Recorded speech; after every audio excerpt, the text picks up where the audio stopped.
Você está no canal Eu Estudo a Lição com o pastor Samuel Camilo Júnior. Hoje é domingo, dia 3 de maio, e o tema que estudaremos na nossa lição será pressuposições. Nosso assunto essa semana é interpretação bíblica. E uma das coisas que precisamos compreender é que todos nós, pelo jeito que fomos criados, pelas influências que recebemos dentro da nossa educação, pelo meio que nos cerca, a cultura que nos cerca, nós acabamos formatando a nossa mente para poder pensar de determinadas formas. Então, nós vamos ter uma tendência para podermos encarar a vida, os valores, de acordo com um certo filtro que nós mesmos criamos. Então, existem pessoas, por exemplo, que acabaram sofrendo muito no decorrer da vida e têm uma visão mais pessimista de tudo. Então é natural que essa pessoa sempre vai encarar os acontecimentos da vida de uma maneira mais pessimista. Outras pessoas que por uma questão de temperamento, por uma questão de jeito que foram criadas, vão ter uma visão muito mais otimista da vida e das coisas. Essa visão de vida, de mundo, vai ser trazida também para a Bíblia. Existem pessoas que têm a tendência de olhar só o que é negativo no contexto bíblico. Encaram ou apresentam Deus sempre numa perspectiva sisuda, um Deus zangado, um Deus irado, um Deus que está querendo sempre punir. E existem outros que vão olhar para Deus como se fosse um Papai Noel bonzinho, que só está querendo fazer o bem para todos nós, nos fazer festa, nunca chama a atenção de ninguém. Ambas as visões, obviamente, são completamente distorcidas. Assim como Deus é extremamente amor, Deus também é justiça. Então existe uma visão intermediária. Mas você compreende que o jeito como a pessoa encara a vida, o filtro que ela estabelece, que é construído para que ela possa encarar a vida, vai encarar também, ou vai modificar, o jeito como ela vai encarar as Escrituras Sagradas. Por isso, um dos aspectos mais difíceis de fazermos quando vamos para o texto bíblico é deixar que o texto fale. E estarmos dispostos a entender o que a Bíblia está dizendo e não necessariamente aquilo que a gente quer ouvir. Todos nós vamos para a Bíblia com alguns pressupostos em mente. Todos nós vamos para ela dessa maneira. Todos nós, quando vamos estudar a palavra de Deus, a gente tem algumas filosofias, alguns conceitos que estão lá bem dentro da nossa cabeça e tendo esses conceitos como lente que a gente vai ler a Bíblia, que a gente vai interpretar a Bíblia. Então, às vezes nós lemos um texto e enxergamos nele não aquilo que ele está dizendo, mas aquilo que nós queremos que ele diga. Aquilo que nós enxergamos por causa da lente que a gente coloca diante dos nossos olhos. Por exemplo, o nosso guia de estudos hoje começa com um exemplo que acabou acontecendo na vida de Jesus dos apóstolos, de Lucas capítulo 24, versos 36 até o verso 45. O texto vai falar sobre o momento da ressurreição de Jesus. Jesus ressuscitou, logo na primeira hora do domingo. As mulheres foram para o sepulcro, encontraram o sepulcro aberto, retornaram para poder contar para os apóstolos. Antes de poderem retornar ainda, um anjo apareceu a elas e disse: vão até os meus discípulos e digam para eles que Jesus está vivo. Enquanto elas estavam indo, Jesus aparece para elas e diz: sou eu, digam para os meus discípulos que eles devem ir para Galileia, porque lá eu vou encontrar com eles. Mas os discípulos não saíram de Jerusalém, eles nem sequer acreditaram nas mulheres. Eles continuaram trancados naquele quarto no segundo andar de uma casa em Jerusalém, com medo. Por quê? Porque eles achavam que a qualquer momento a polícia de Jerusalém ia bater na porta deles e ia prendê-los, ia matá-los assim como tinha matado o seu mestre alguns dias antes. Eles passaram aquele domingo de forma horrível. Lucas, de maneira muito especial, vai mencionar dois acontecimentos. Um primeiro é quando dois discípulos estavam descendo de Jerusalém para Emaús, no domingo na parte da tarde. Veja, na parte da manhã as mulheres tiveram aquele encontro com Jesus, na parte da tarde eles estão indo para Emaús tristes da vida. Por quê? Porque Jesus tinha morrido. Jesus se apresenta a eles no caminho, eles não reconhecem que é Jesus, e Jesus pergunta: sobre o que vocês estão conversando mesmo? E eles param, um deles nós sabemos que o nome era Cleopas, o outro não sabemos qual era o seu nome, mas ele vai dizer: você é o único peregrino de Jerusalém que não sabe das coisas que aconteceram lá nesse fim de semana? Nós achávamos que Jesus de Nazaré fosse o Messias, o Filho de Deus, deixamos tudo para poder segui-lo, mas agora ele morreu na sexta-feira o seu corpo foi colocado na sepultura. Hoje de manhã umas mulheres apareceram lá com uma conversa de visão de anjos e dele ressuscitado, mas na prática a gente não tem nada.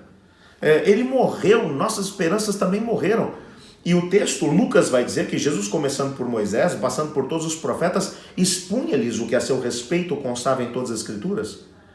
Quando eles chegam até Emaús, o coração deles ardia com aquela interpretação que Jesus deu, porque Jesus deu para eles uma interpretação completamente diferente daquela que eles estavam usando. A lente que eles estavam usando para poder interpretar as escrituras a respeito do Messias era uma lente completamente diferente daquela que Jesus apresentou.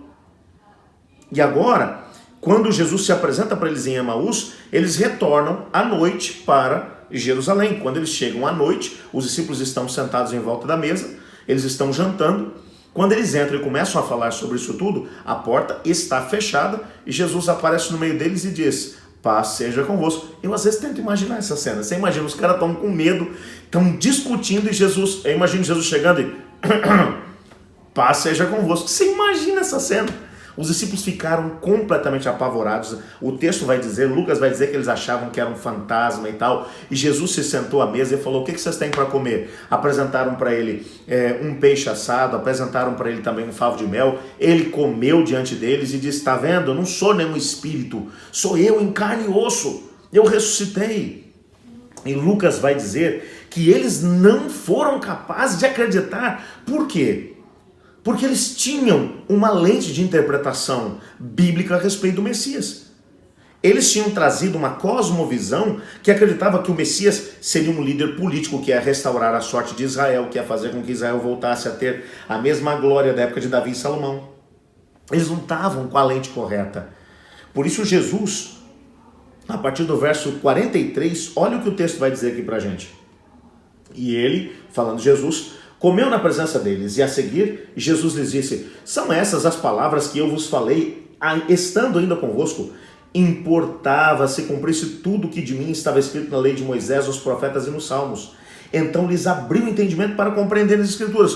O que é que o texto está dizendo aqui? O texto está dizendo que Jesus lembrou a eles o que é que ele tinha dito antes de poder morrer, e antes, portanto, de ressuscitar. Jesus tinha falado, mas apesar de Jesus ter dito de forma clara: vou morrer e ressuscitar, eles não tinham entendido por quê? Porque a lente de interpretação deles vinha carregada com uma cosmovisão. Eles já vinham com algumas ideias pré-estabelecidas quando eles ouviam as palavras de Cristo. Então eles ignoravam aquelas partes que não diziam respeito ao que eles queriam. Agora o que Jesus vai fazer é assim: eu vou mostrar para vocês com a lente certa, com a cosmovisão certa. E Jesus começa agora com os profetas, com os salmos, com toda a lei, tudo o que as escrituras falavam a respeito dele. E ele agora vai mostrando sob a lente certa, e aí os discípulos dizem: agora a gente compreendeu, agora tudo faz sentido. Cada peça se encaixa no seu lugar. Por quê? Porque eles estavam vindo para a Bíblia com um conceito já antecipado de interpretação bíblica. Eu quero dizer a você que hoje um dos maiores problemas que nós enfrentamos quando o assunto é interpretação bíblica é essa. Todos nós vamos para a Bíblia com algum tipo de ideia pré-concebida. Então a gente não deixa o texto falar o que ele quer. A gente lê no texto o que a gente quer ouvir. E isso é um problema sério. Mas, ao mesmo tempo, o nosso guia de estudos vai aqui trabalhar uma ideia que eu quero terminar exatamente com ela. O último parágrafo da nossa lição de hoje vai dizer assim, ó: embora a boa notícia é que mas a boa notícia é que o Espírito Santo pode esclarecer e corrigir nossas perspectivas e pressuposições limitadas ao lermos as palavras das Escrituras com mente aberta e coração sincero. A Bíblia repetidamente confirma que pessoas com origens muito diferentes foram capazes de entender a palavra de Deus e que o Espírito Santo nos guia a toda a verdade. João capítulo 16, verso 13. A certeza que nós temos é de que quando nós vamos com sinceridade à Bíblia, deixando que ela fale, sem ir para ela com ideias pré-concebidas, pedindo ao Espírito Santo para que ele fale ao nosso coração, ele fala e nos ajuda a colocarmos a lente certa para podermos enxergar o que Deus quis dizer e não o que nós queremos ouvir do que Deus falou. Eu queria nesse momento orar com você, pedindo que Deus nos ajude a podermos colocar as lentes certas diante dos nossos olhos, para que não sejamos enganados, mas tenhamos a possibilidade de compreender o que Deus tem para nós. Vamos orar? Obrigado, Senhor, por tua palavra, mas perdão, porque muitas vezes nós vamos ler aquilo que foi escrito nela com as lentes da nossa cosmovisão, com ideias pré-concebidas. Eu sei que o que nós vamos te pedir nesse momento, Pai, é muito difícil de acontecer, mas nós queremos pedir da mesma maneira. Ajuda-nos a ir para a Bíblia sem ideias pré-concebidas para poder ouvir o que o Senhor tem a nos dizer. Pois é em nome de Jesus que oramos. Amém. Eu estudo a lição e você?